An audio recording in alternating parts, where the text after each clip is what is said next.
요즘에 넷플릭스 드라마 중에 계속 뜨고 있는 드라마가 있죠. 폭삭 소가수다. 네, 아주 이 열기가 식지를 않고 있습니다.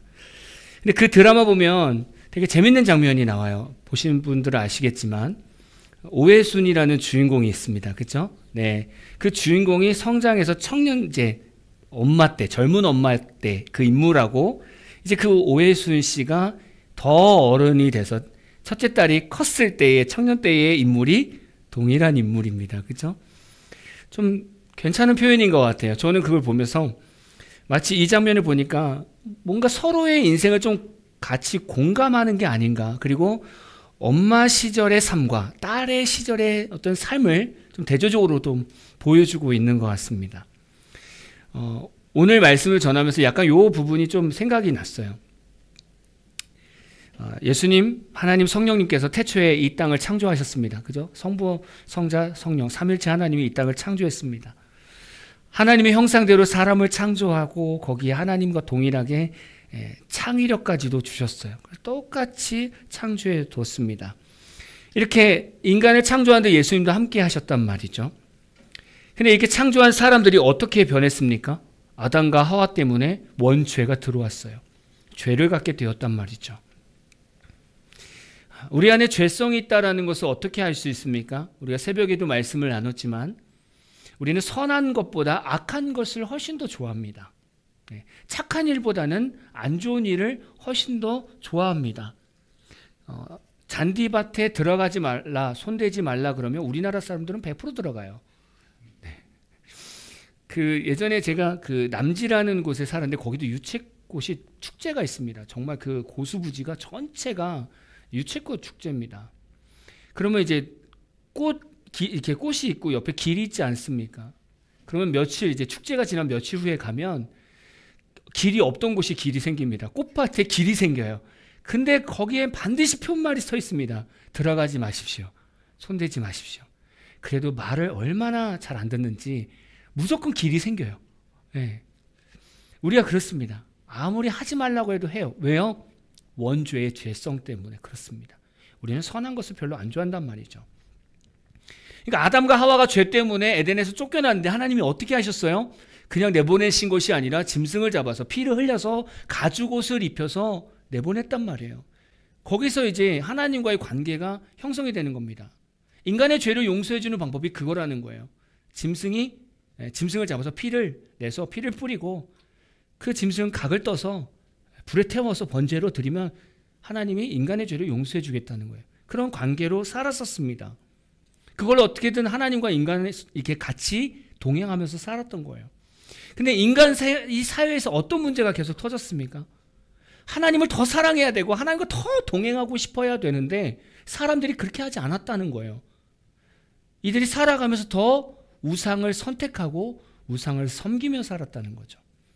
그러면서 한번 생각해 봤어요.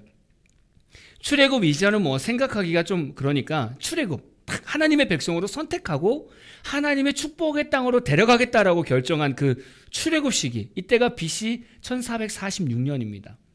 그리고 말라기 하나님 침묵기가 시작하기 전까지가 BC 430년입니다. 그러니까 1016년 정도 하나님 계속 하나님 백성과 뭔가 함께 하려고 했어요. 그리고 침묵기 말라기서 BC 430년부터 예수님이 탄생한 BC 4년까지 426년. 그러니까 합치니까 1442년 동안 하나님은 계속 인간과 함께 하려고 노력을 했고 용서하려고 노력했고 인간은 뭘 노력했습니까? 어떻게 하면 하나님과 떨어져 살까? 계속 우상을 섬기면서 살았단 말이죠.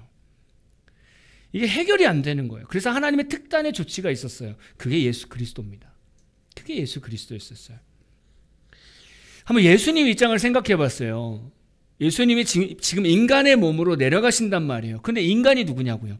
태초에 하나님과 성부 하나님과 같이 자신이 창조했던 인간이란 말이에요. 그 인간의 몸으로 지금 성자 하나님 예수님이 내려간단 말이에요. 이게 얼마나 웃긴 상황입니까? 이전에 창조주였는데 내려가면서 참 하나님으로서 이제는 사람 입장에서 하나님을 바라보게 된 거예요. 여기서 이제 그 폭삭 속았수다가 생각난 거예요. 예수님이 창조했는데 자신이 창조한 사람 앞에 다시 본인이 등장해서 그 예수님이 사람 입장에서 하나님을 바라보면서 참 하나님으로서 이 땅에서 사셨다는 거예요.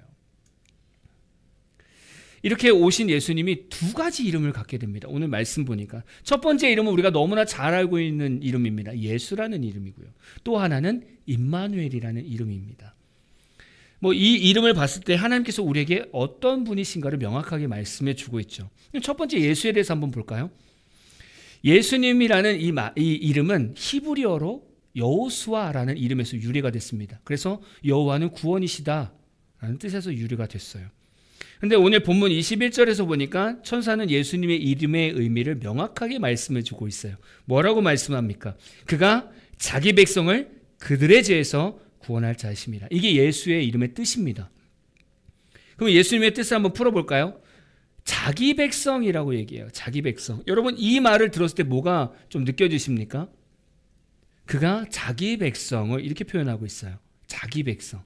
여기서 이제 창조주 예수님을 경험하게 되는 거예요. 주권이 어디에 있다? 예수님께 있다. 자기 백성이래잖아요.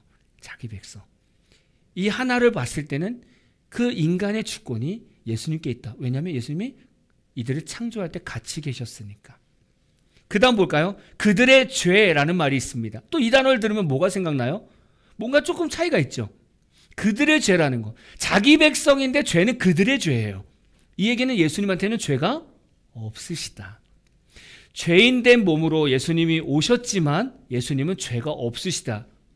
오직 사람들, 그들의 죄만 있다라는 거예요. 그리고 나서 구원할 자이심이라 이렇게 말씀하고 있어요. 예수님이 이 땅에 오신 목적을 말씀하고 있습니다. 왜 오셨다고요? 예수님께서는 자신의 권위를 막 자랑하고 다른 사람들한테 높임을 받으려고 온 것이 아니라 우리를 구원하기 위해서 오셨다는 거예요. 사실 이 땅에서도 구원이라는 단어는 우리가 많이 씁니다. 많이 쓰는데 이 땅에서 쓰는 구원과 예수님이 우리에게 베푸신 구원의 차이는 크죠.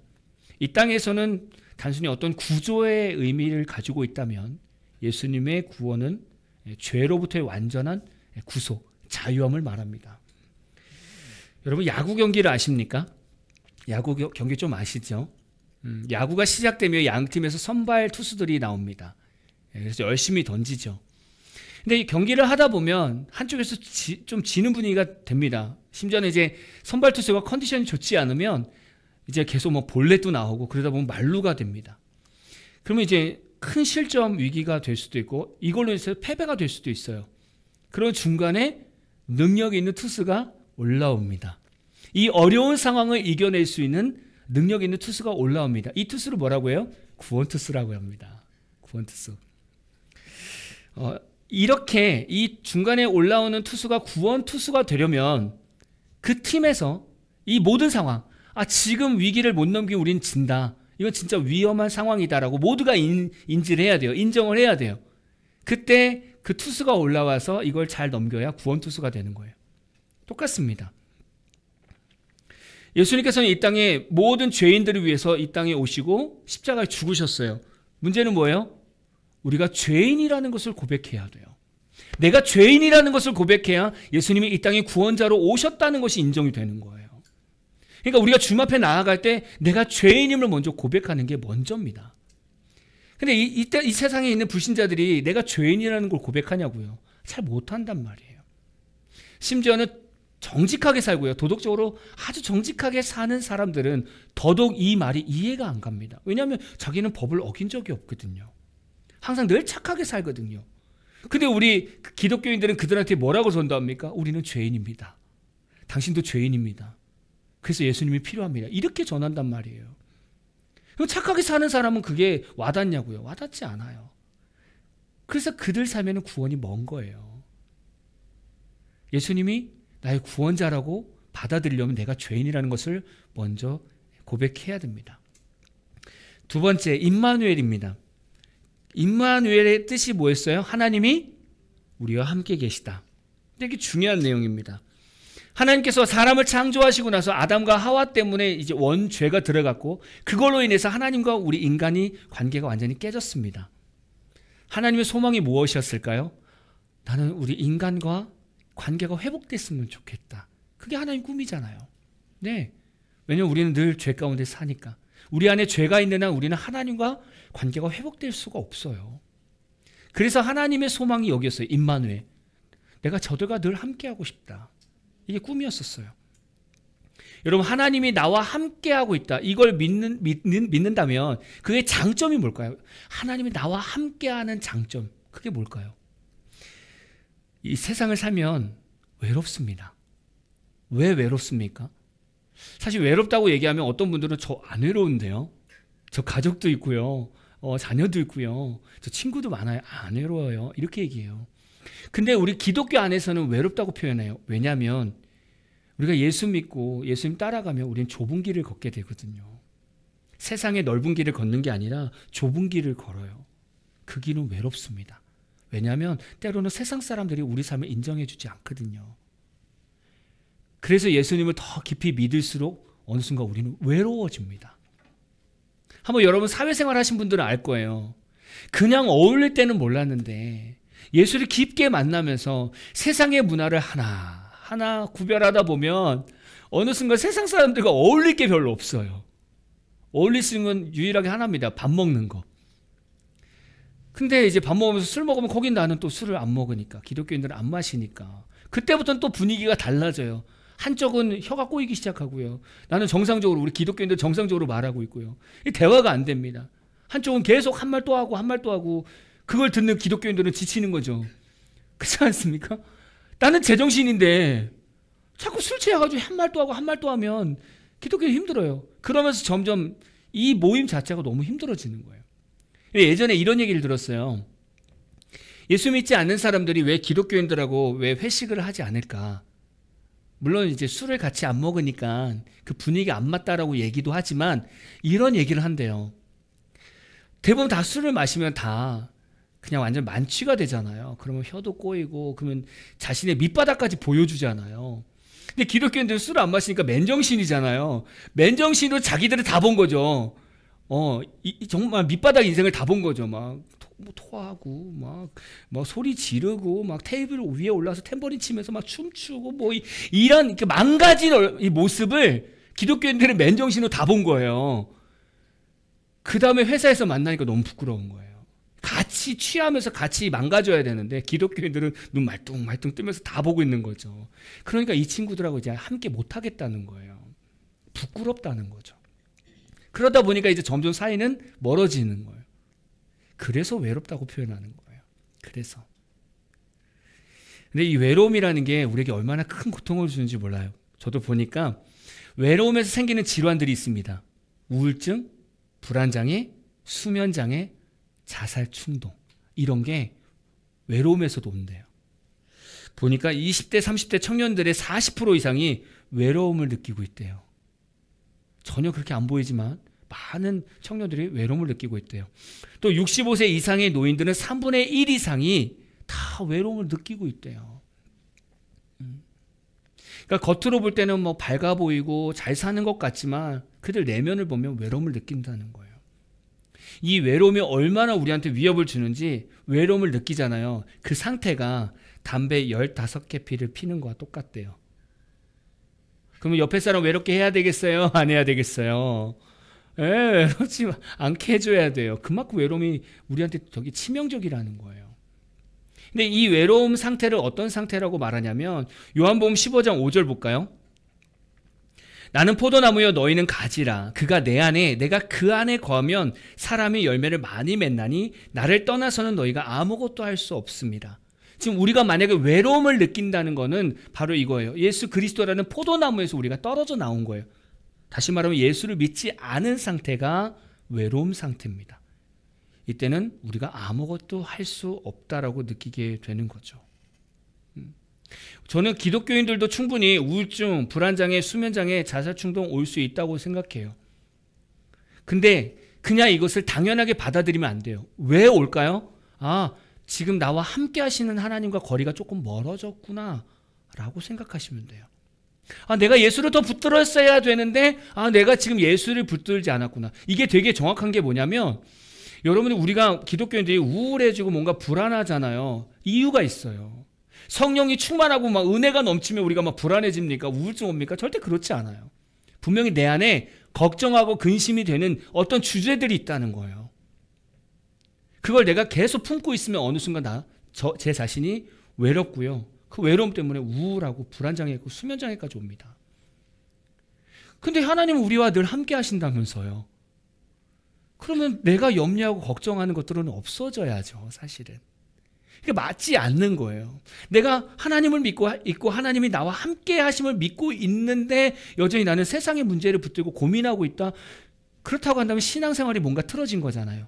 그래서 기독교인들 안에도 우울증이 오는 거고 우울장애가 오는 거예요. 그러니까 만약에 우리 안에 그러한 상황이 벌어진다 그러면 우리 뭘 점검하면 된다? 임마누엘 하나님, 나와 함께 하시는 하나님을 내가 다시금 점검해야 돼요. 하나님은 늘 우리와 함께 계세요. 우리가 그 하나님 붙들고 있는가를 점검해야 된다는 얘기예요. 내가 그 예수님을 붙들고 있느냐, 그걸 점검하라는 거예요. 그게 임마누엘입니다. 그럼 예수님과 임마누엘 이 관계를 이렇게 이해하면 좋을 것 같아요. 예를 들면 우리나라의 어떤 도시에, 큰 도시에 지진이 일어났습니다. 건물이 다 쓰러지고 난리가 난 거예요. 이제 거기 안에 통신도 안 되고 가지고 있던 핸드폰은 안 됩니다. 그래서 정부에서 스마트폰에 구조 앱을 깔은 거예요. 그래서 드론으로 그냥 그 곳곳에다가 스마트폰을 계속 뿌리는 거예요. 그래서 사람들이 그걸 받아서 키면 그 자신의 위치가 정부로 오는 거죠. 이때 이 스마트폰은 예수 그리스도의 구원과 같습니다. 죽어가는 사람들에게 구원이나 마찬가지예요. 근데 그걸로 끝나느냐? 아니라는 거예요. 그 앱을 키면 이제 영상통화가 됩니다. 구조대원들과 영상통화가 되는 거죠. 그래서 혼자 건물 밑에 깔려 있어도 영상을 보면서 구조대 얼굴을 보면서 괜찮습니다. 우리가 곧 가겠습니다. 조금만 기다리십시오. 절대 당신은 혼자가 아닙니다. 그러면서 계속 구조대원들이 그 영상통화를 하면서 계속 얼굴을 바라보고 있는 거예요. 그래서 혼자 건물 안에 갇혀 있어도 영상통화를 통해서 계속 구조대원들을 보고 있으니까 내가 혼자가 아닌 것처럼 느껴지는 거죠. 이게 임마누엘의 하나님이에요.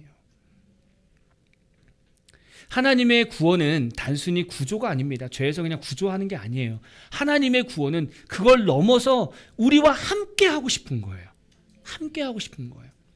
부활주의인데 왜 이 설교를 했을까? 결론은 이겁니다. 예수님의 부활과 이 임마누엘의 관계가 뭔가 이거죠. 뭐냐 이거죠. 우리가 부활절 한번 생각해 봤을 때, 우리 부활의 은혜를 생각해 봤을 때 어떤 게 가장 큽니까? 앞에서 다뤘던 것처럼 예수님이 나의 죄를 위해서 죽으셨어. 그리고 용서해 주셨어. 그래서 부활하셨어. 그 부활로 인해서 이제 우리는 그 예수님을 믿으면 구원을 얻어. 이게 사실은 가장 큽니다. 이 개념이 훨씬 더 커요, 사실. 그래서 부활절 하면 이제 죄에서 자유했어요, 이제. 이게 가장 크단 말이에요. 근데 여기에 임마누엘 하나님이 들어와야 돼요. 그게 뭐냐면 예수님을 십자가에서 죽게 하시고 부활하게 하신 것은 임마누엘 하나님을 성취하기 위해서 그런 거예요. 다시 말하면 그 십자가에 예수님을 믿으면 그 다음부터는 죄에서 용서받는 건 당연한 큰 은혜이고 그 다음에 어떤 일이 일어나느냐, 하나님이 나와 함께 계신다는 거예요. 그 예수님을 영접하면 그 영접을 통해서 성령님이 내 안에 임하시고 그 성령님을 통해서 우리가 하나님과 함께 하는 거예요. 그러니까 우리는 여기까지 나가야 되는 거예요. 이게 개념이 안 잡혀 있으면 우리는 늘 여기서 반복하는 거예요. 사순절 오면 또 계속 죄 생각하고 있고 부활절 되면 죄에서 자유했다고 여기서만 늘 생각하는 거예요. 근데 그걸 넘어서 부활절은 하나님이 우리와 함께 하고 싶은 그 사건이라는 거예요. 보면 우리가 주일날 예배를 드리잖아요. 원래로 따지면 토요일날이 안식일입니다. 그렇죠? 토요일날 안식일입니다. 그럼 토요일날 예배를 드려야 돼요. 근데 지금 저희는 일요일날 예배를 드리고 있습니다. 왜요? 금요일날 예수님께서 죽으시고 지금 일요일 이날 부활하셨습니다. 그래서 초대교회부터는 일요일을 안식일로 기억하면서 예배를 드렸습니다.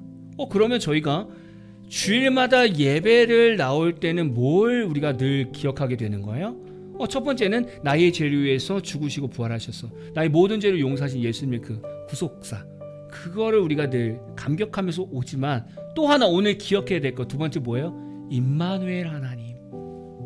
우리가 주일날 예배에 참석할 때 그 길은 뭐라고요? 하나님이 나와 늘 함께 계셔. 그 감격으로 우리가 예배를 드리러 오는 거예요. 하나님 만나러 예배를 드리러 가는 거예요. 그리고 이미 내 삶에 하나님 함께 계시다라는 이 감격으로 우리가 주일 예배를 드리는 거예요. 그래서 부활절에 이 말씀을 준비한 겁니다. 하나님이 여러분과 함께 계세요. 네, 힘들 때나 어려울 때나 기쁠 때나 늘 여러분과 함께 하고 계십니다. 이제부터는 그냥 나의 죄를 용서하신 예수님만 믿는 것이 아니라 그분을 통해서 이제 내가 하나님과 늘 함께 하고 있다. 그 믿음을 가지고 살아가는 저와 여러분 되기를 진심으로 축복합니다.